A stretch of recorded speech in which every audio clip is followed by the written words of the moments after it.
nouvelle vidéo d'échange entre étudiants présents au Printemps de l'économie et experts que nous vous proposons. L'expert, une nouvelle fois, Christian Chavagneux, une plume bien connue d'Alternative économique et également membre du conseil scientifique du Printemps de l'économie. Christian, je vous présente Mehdi, qui est étudiant en Master Finance à l'Université Paris 1 Panthéon-Sorbonne et qui avait quelques questions à vous soumettre. Alors déjà, je voulais vous remercier pour cette table ronde. Première question, en fait, j'aurais souhaité savoir s'il y avait des arguments en fait, qui vous avaient particulièrement marqué au cours de cette table ronde. Une table ronde, on ne l'a pas précisé, intitulée La revanche de l'impôt.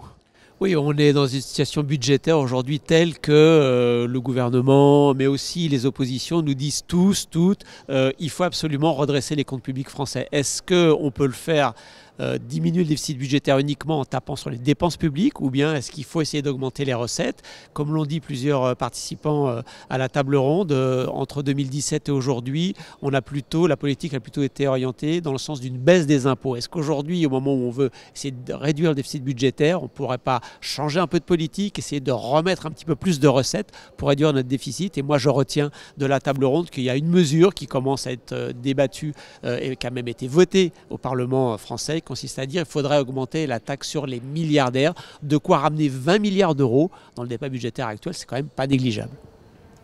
Autre question, vous aviez tout à l'heure parlé, vous aviez fait un commentaire sur le fait que vous aviez quand même une petite idée libérale à soumettre, donc je vais la remettre en cause.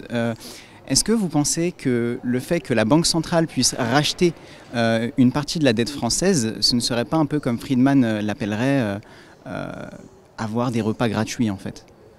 Alors, ce qui s'est passé, c'est qu'au moment où, après la pandémie, tous les États européens, dont la France, mais pas seulement la France, avaient besoin d'emprunter beaucoup pour répondre à cette pandémie, la Banque centrale européenne est venue nous aider.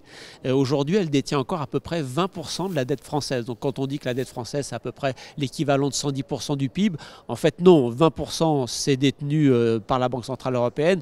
Ce qu'on doit trouver auprès des créanciers internationaux, c'est plutôt l'équivalent de 90% de notre PIB. Et aujourd'hui, franchement, les créanciers internationaux, ils trouvent que la France, c'est un bon emprunteur, qu'ils sont sûrs d'être toujours remboursés de la part de la France. Donc pour l'instant, on n'a vraiment pas de problème. Est-ce que c'est un crédit, est-ce que c'est un repas gratuit? Non, il n'est pas gratuit parce qu'il faut quand même payer nos intérêts de la dette, mais quand c'est la Banque centrale européenne, ça nous aide bien, mais c'est de moins en moins le cas parce que la Banque centrale européenne revend maintenant les créances qu'elle a sur la France. Il va falloir qu'on se débrouille autrement. Pour l'instant, ce que nous disent nos créanciers français internationaux, c'est la France, c'est une bonne signature, on peut continuer encore à vous prêter.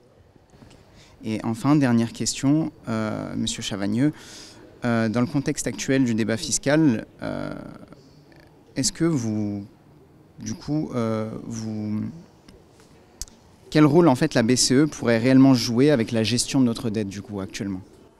De moins en moins, en fait, puisque maintenant la Banque centrale européenne a décidé de reculer sur son aide aux États et à la façon dont ils gèrent leur dette publique. Ce qui peut se passer, je ne pense pas que ce soit le scénario principal, mais si demain la France avait de gros problèmes pour rembourser sa dette, je pense que la Banque centrale européenne dirait que la France est un pays qui est trop gros pour faire faillite. Elle viendrait nous aider, mais en contrepartie, elle demanderait peut-être des politiques économiques assez dures de réduction de la dépense publique. Et réduction de la dépense publique, on sait que le principal poids dans la dépense publique, c'est la dépense sociale. Ça voudrait dire donner moins d'argent aux retraités, moins d'argent aux chômeurs. Je ne suis pas sûr que pour la bonne santé démocratique du pays, ce soit le moment de faire ça. Donc la BCE, peut-être demain. Aujourd'hui, franchement, on n'en a pas besoin. La France, ça reste une bonne signature. Elle rembourse sa dette sans problème. Il y a des petites marges de manœuvre encore. Pas trop, mais encore des petites marges de manœuvre pour monter un petit peu plus haut la dette française. Et dans ce contexte-là, il faut quand même redresser les comptes publics. On a des déficits trop importants. Et là, on revient sur le débat de ce matin. Je pense que ce sera difficile d'y arriver sans des augmentations d'impôts.